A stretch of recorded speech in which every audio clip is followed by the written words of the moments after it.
गांव के किनारे एक विशाल झील थी। लोग उसे नीलकुंड झील कहते थे।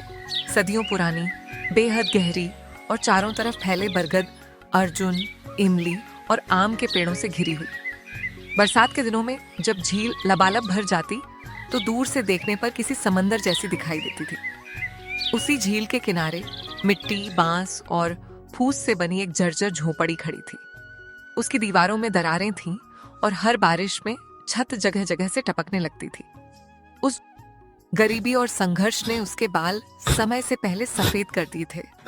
चेहरे पर थकान और झुर्रियां थीं, लेकिन उसकी आंखों में उम्मीद की लौ अब भी जल रही थी। उसकी पत्नी कावेरी लंबे समय से बीमार रहती थी। उनका 8 साल का बेटा मोहन हर दिन यह सपना देखता था कि एक दिन उनका भी मजबूत घर होगा, माँ हमेशा स्वस्थ रहेगी और पिता के चेहरे पर चिंता की जगह मुस्कान होगी। उस रात मूसलाधार बारिश हो रही थी। तेज हवाएं झोपड़ी के भीतर तक चली आ रही थी। कावेरी की खांसी लगातार बढ़ती जा रही थी।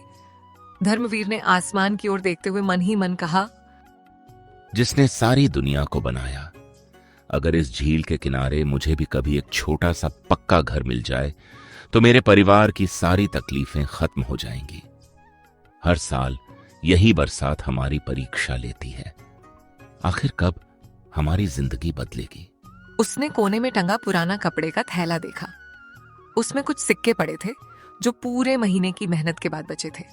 न जमीन बची थी, न खेत। कई साल पहले कावेरी के इलाज में सब कुछ बिक चुका था। अब केवल सरकारी जमीन पर बनी यह टूटी फूटी झोपड़ी ही उनका सहारा थी। बारिश की बूंदें छत से टपक टपक कर मिट्टी के फर्श को दलदल बना रही थीं। कावेरी मुस्कुराकर बोली, सुनो, जब तुम मेरे पास बैठते हो ना, तब यह टूटी झोपड़ी भी किसी महल से कम नहीं लगती।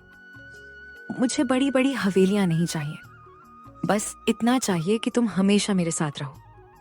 अगर सरकार कभी हमें कुछ दे तो बस एक ऐसा घर दे जहां बारिश का डर नहीं, सुकून लेकर आए। धर्मवीर की आंखें भर आईं।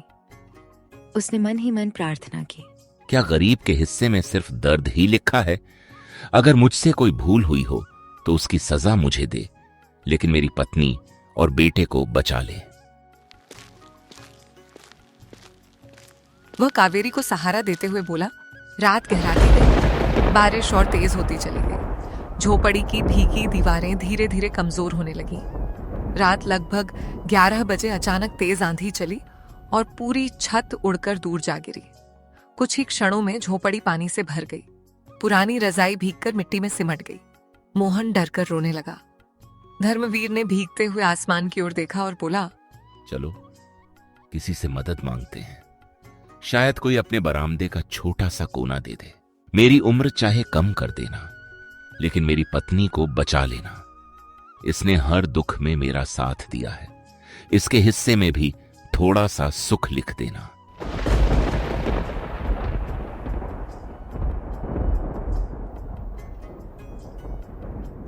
तीनों गांव के सबसे बड़े मकान पर पहुंचे। वह घर था जगदीश सेठ का। धर्मवीर हाथ जोड़कर बोला, भैया, मेरी झोपड़ी की छत उड़ गई है। पत्नी तेज बुखार में है। बस एक रात के लिए जगह दे दो, सुबह होते ही चले जाएंगे। जगदीश ने ठंडी नजरों से देखा और बोला, मुझे तेरी हालत पर दया तो आती है, लेकिन अगर गांव वालों ने देख लिया कि मैंने गरीबों को घर में रखा है तो मेरी इज्जत चली जाएगी। बाहर बरामदे में बैठ जा, घर के अंदर जगह नहीं मिलेगी। धर्मवीर कुछ नहीं बोला। वह चुपचाप वापस लौट आया। पूरी रात तीनों बारिश में भीगते रहे। सुबह हल्की धूप निकली। धर्मवीर भूखा प्यासा टूटी छत जोड़ने लगा। बांस, टीन और घास के पुराने टुकड़े जोड़कर उसने किसी तरह फिर से छत बनाई। कावेरी ने उसे देखते हुए कहा, ये घर कितना भी टूटा हो, लेकिन जब तक तुम हो, मेरे लिए यही सबसे सुरक्षित जगह है। अगली सुबह झोपड़ी के बाहर जोर जोर से आवाज आई, धर्मवीर बाहर निकल। बाहर गांव का साहूकार हरिभूषण खड़ा था। उसके साथ उसका नौकर कालू भी था। हरिभूषण ने घमंड से कहा, 2 महीने पहले इलाज के लिए जो पैसे दिए थे उनका क्या हुआ? कब लौट आएगा? धर्मवीर ने हाथ जोड़ लिए। भैया, कुछ दिन और दे दो, काम नहीं मिल रहा। जैसे ही मजदूरी मिलेगी सबसे पहले आपका पैसा दूंगा। सिर्फ 2 दिन देता हूँ, उसके बाद यह झोपड़ी भी नहीं बचेगी। पटवारी को बता दूंगा कि सरकारी जमीन पर कब्जा किया है। यह कहकर वह चला गया। धर्मवीर मिट्टी पर बैठ गया। मोहन दौड़कर आया और बोला, बाबा, मैं भी काम करूंगा, स्कूल नहीं जाऊंगा। हम दोनों मिलकर कर्जा चुका देंगे। धर्मवीर ने बेटे को सीने से लगा लिया। उस रात वह पूरी तरह टूट चुका था। उसने आसमान की ओर देखते हुए कहा, अब मुझसे और देखा नहीं जाता, अब मुझे इस दुनिया से उठा लो। उसी समय दरवाजे पर दस्तक हुई। धर्मवीर ने दरवाजा खोला। सामने उसका बचपन का दोस्त विक्रम खड़ा था। विक्रम वर्षों पहले शहर चला गया था। उसने धर्मवीर को गले लगाते हुए कहा, मुझे आज ही तुम्हारी हालत का पता चला। क्या तुम वही धर्मवीर हो जिसने मेरे लिए अपनी पत्नी के कंगन गिरवी रख दिए थे? धर्मवीर की आंखों के सामने पुरानी यादें घूम गईं। कई वर्ष पहले विक्रम के पिता मुश्किल में थे। तब धर्मवीर ने बिना सोचे कावेरी के चांदी के कड़े गिरवी रखकर उसकी मदद की थी। आज विक्रम ने बैग से पैसे निकालते हुए कहा। धर्मवीर रो पड़ा। भाई, मैंने तो इंसानियत निभाई थी। विक्रम मुस्कुराया। दोस्ती में हिसाब नहीं होता। अब मैं शहर में निर्माण का काम करता हूं। कल से तुम मेरे साथ काम करोगे और तुम्हारे लिए नया घर भी बनवाऊंगा।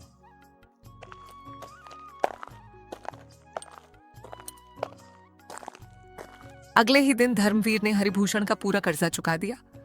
साहूकार हैरान रह गया, लेकिन जाते जाते फिर भी बोला, याद रखना, गरीब कभी अमीर नहीं बन सकता। धर्मवीर इस बार मुस्कुरा दिया। उसे पता था कि सम्मान पैसे से बड़ा होता है। अब वह रोज विक्रम के निर्माण स्थल पर मेहनत करने लगा। कुछ महीनों बाद गांव में सरकारी अधिकारी आए। प्रधान ने घोषणा की, सरकार ने फैसला किया है कि जिन गरीब परिवारों के पास रहने के लिए पक्का घर नहीं है, उन्हें आवास योजना के तहत जमीन और मकान दिया जाएगा। सूची पढ़ी गई। धर्मवीर का नाम भी उसमें था। उसकी आंखों से खुशी के आंसू बह निकले। उसने ऊपर देखकर कहा, तूने देर जरूर की, लेकिन अंधेर नहीं किया। कुछ महीनों बाद झील के किनारे एक छोटा लेकिन मजबूत ईंट का घर बनकर तैयार हो गया। अब बारिश की बूंदें छत पर संगीत बनकर गिरती थीं, डर बनकर नहीं। कावेरी की तबीयत धीरे धीरे सुधरने लगी। मोहन फिर से स्कूल जाने लगा। एक शाम तीनों नए घर के बाहर बैठकर साधारण रोटी और नमक खा रहे थे। सूरज ढल रहा था, ठंडी हवा चल रही थी। धर्मवीर ने मुस्कुराते हुए आसमान की ओर देखा और कहा, दौलत कम देना तो कोई बात नहीं, लेकिन मन का सुकून कभी मत छीनना, क्योंकि सुकून से बड़ी कोई संपत्ति नहीं होती।